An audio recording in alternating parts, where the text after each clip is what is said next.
Bonjour, bienvenue sur ma chaîne. Je suis très heureuse de vous accueillir aujourd'hui pour la première vidéo consacrée à mon Daily Junk. Je vous en ai parlé dans la dernière vidéo que je vous ai partagée. Si vous l'avez manqué, je vous la mettrai dans le petit i en haut à droite. Cette année, j'ai décidé de partir sur un nouveau format de carnet quotidien. L'année dernière, je vous partageais mes pages concernant mon art bugeot. Voilà, le format ne me convenait plus trop, donc je suis partie sur un nouveau format. Je suis en train de vous montrer celui de février pour voir à peu près de quoi je parle. À l'heure d'aujourd'hui, février n'est pas terminé, donc j'ai pu quand même voir ce qui me convenait, ce qui ne me convenait pas, ce que je vais améliorer et autres. Quoi qu'il en soit, aujourd'hui, je vous partage la première partie, à savoir la couverture. Je me sers des pages de magazines, des magazines Flo. À l'intérieur, vous avez des intercalaires qui sont un peu cartonnés. C'est ma base de couverture. J'aime bien utiliser ces feuilles. Alors, j'utilise les feuilles qui ne me plaisent pas pour l'instant, puisque vous allez voir, je les recouvre, mais j'aime bien utiliser ces feuilles justement pour leur côté un peu cartonné. Pour le mois de mars, c'est cette couleur bleue de cet intercalaire qui m'a interpellée, donc j'avais envie de travailler autour du bleu, donc c'est pour ça que j'ai choisi cet intercalaire. Voilà. Alors, pour le mois de janvier et le mois de février, j'étais partie sur... alors, le mois de janvier, vraiment 100% collage. Le mois de février, j'avais fait une couverture un peu, très légèrement mix média et collage. Et pour le mois de mars, j'avais voilà, envie d'une couverture bleue. Donc, je pars vraiment sur une couverture mix média où je vais venir, vous allez voir, coller des images. Alors pour ce faire, je commence déjà par protéger mon papier avec du gesso blanc de chez Action. Et je voulais utiliser ces sprays de chez Dina Walkley, des sprays glossy, pour venir voilà, faire ma touche de bleu. Alors, mon retour sur ce produit, j'aime beaucoup la peinture qui a donc un effet glossy, un effet un peu verni quand elle sèche. Seulement, le contenant, c'est vraiment une catastrophe, ça se bouche tout le temps. D'ailleurs, je pense que c'est pour ça, si je ne me trompe, qu'ils ont changé leur packaging. En fait, c'est toujours des flacons. En tout cas, les derniers que j'ai acheté les derniers, c'est les fluos. Et on n'a plus le spray, en fait. C'est ce qui pose problème dans ce médium, c'est que le spray se bouche tout le temps. Là, ils sont venus à enlever le spray et à mettre des petites pipettes, et je trouve ça beaucoup plus pratique.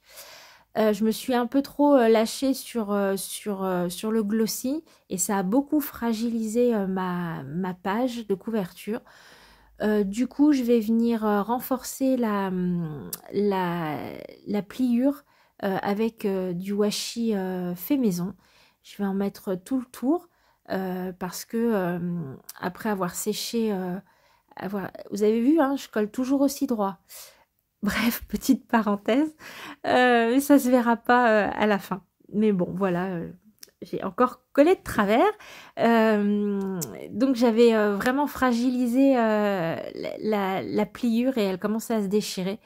Donc je suis venue mettre du washi pour renforcer tout ça. Et puis j'ai un fond voilà, bleu.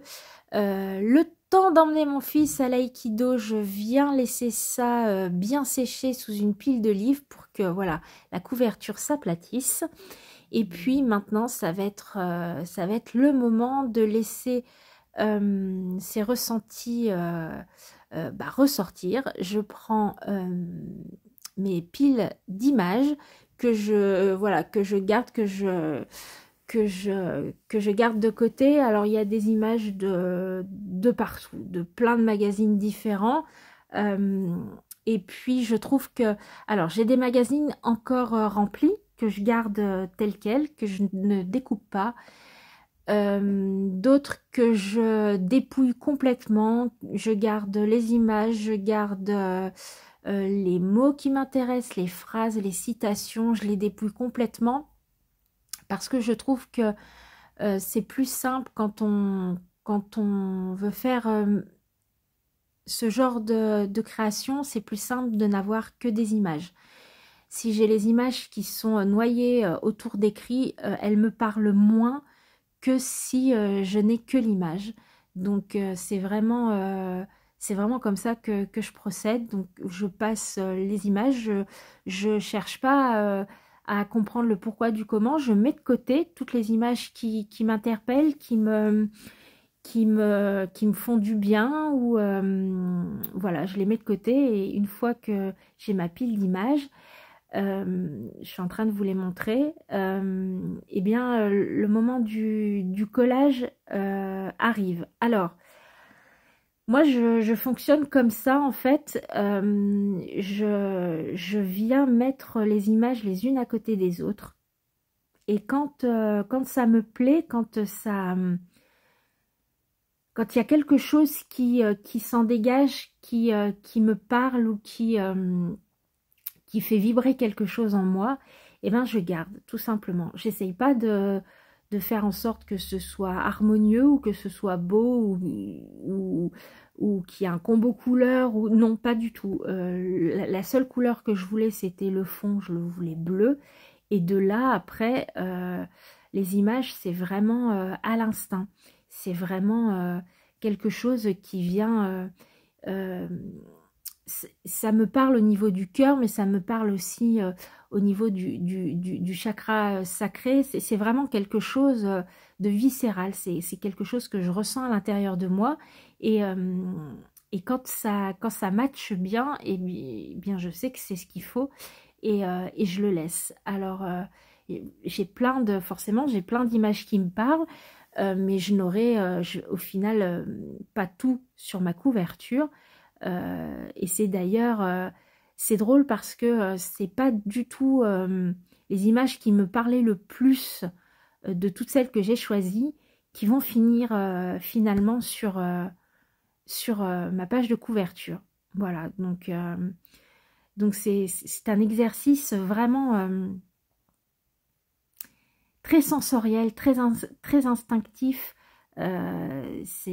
Ça change, ça rejoint un peu le art journal. C'est un peu comme ça aussi que je fonctionne dans le art journal, mais avec des images.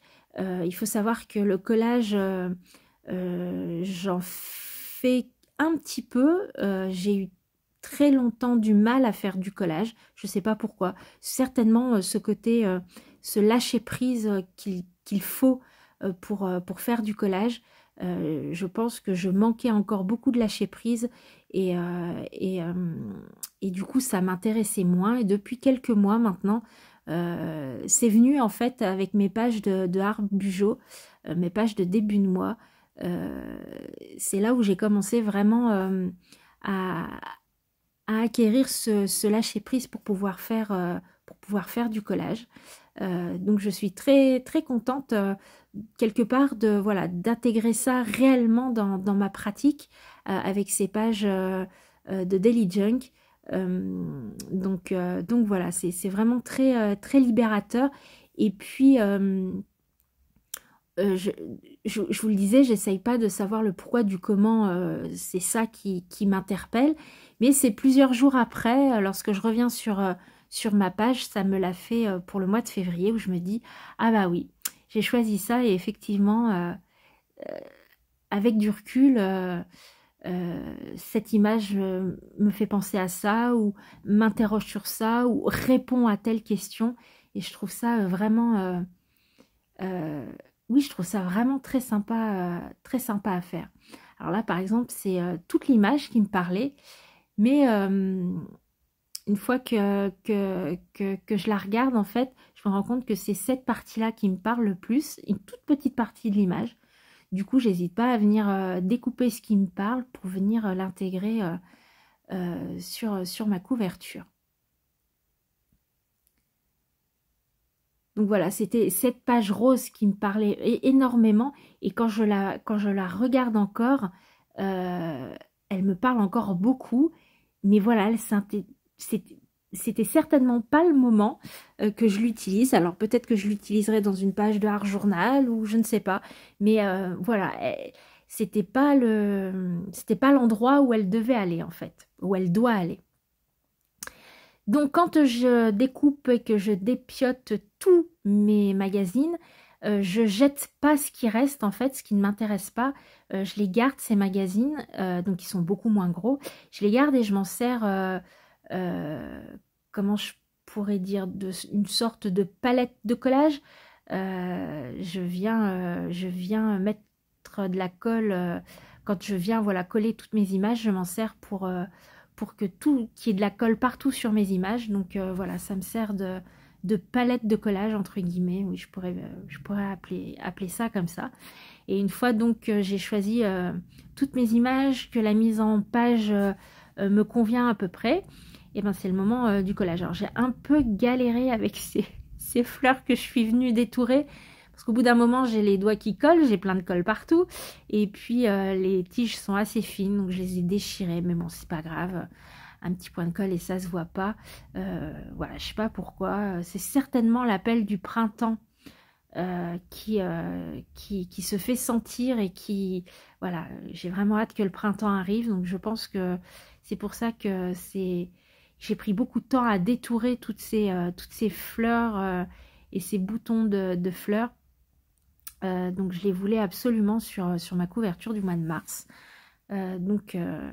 Malgré la difficulté, j'ai persévéré et je suis assez contente de l'avoir fait parce que j'aime bien le résultat au final. Donc je colle tout ça en essayant d'avoir la mise en page en tête. Et puis voilà, je découpe ce qui dépasse. Et puis le temps d'aller... Ah oui, il y avait le mois de mars encore. Donc pour ce mois-ci, je suis simplement venue tamponner mars sur une chute de papier blanc. Et puis avec des petits tampons, je suis venue noter mars. Je viens déchirer tout le tour. Parce que toujours j'aime bien l'effet déchiré. Et puis je vais venir coller mars sur le devant de ma couverture. Et puis le temps d'aller récupérer maintenant mon fils à l'aïkido, je laisse tout ça sécher tranquillement sous une pile de livres pour que ce soit bien plat.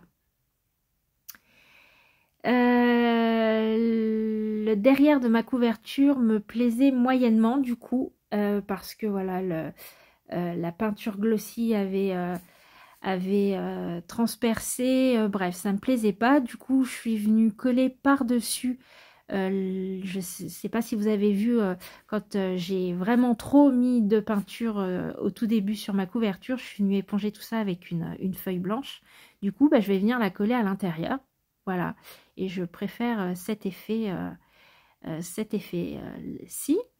Et puis, alors, à la manière d'Emilie, je vous en ai parlé dans ma vidéo, dans la dernière vidéo, je viens en fait plastifier ma couverture. Je trouve que c'est très, très, très pratique à l'usage. Et puis, ça permet aussi de protéger les images qu'on a collées. Donc, j'aime beaucoup, beaucoup ce système de venir plastifier sa couverture. Et puis ça vient aussi, vu que je vais mettre un élastique au niveau de la reliure, ça permet aussi de bien renforcer la reliure et de ne pas venir déchirer le papier avec l'élastique en fait. Donc j'aime beaucoup cette idée de plastifier. Donc je coupe les coins. Je viens couper aussi au niveau de la reliure. Alors par contre, je garde le plastique ici que je coupe au niveau de la reliure. Je viens la coller à l'intérieur, vous allez voir, de ma couverture pour toujours venir bien protéger cette reliure. Voilà, je viens la recoller à l'intérieur. Je ne l'enlève pas, je la garde. Et puis, je viens coller tous les bords à l'intérieur de ma couverture. Je viens bien maroufler histoire que ça colle bien tout correctement.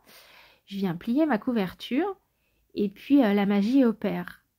Je trouve qu'il y a un tout autre, une toute autre énergie quand la couverture est regardée en entière que quand elle est pliée en deux. Voilà, je trouve vraiment qu'il y a deux thèmes, bizarrement, sans faire exprès, qui se dégagent. L'avant et l'arrière. Hors caméra, je vais venir apporter de la broderie. C'est ce que je suis en train de vous montrer avec du fil à broder rose fluo. Sur le devant, quelques points et à l'arrière, j'ai fait une branche avec le pochoir des ateliers de Karine que je suis venue mettre à l'intérieur de l'acrylique blanc pour que ça ressorte un petit peu mieux. Voilà, j'espère que cette première vidéo vous aura inspiré. Merci beaucoup si vous êtes arrivés jusqu'ici. Je vous dis à tout bientôt pour la partie 2. On fera l'intérieur, on fera les feuillets. Et puis en attendant, prenez soin de vous. Allez, ciao!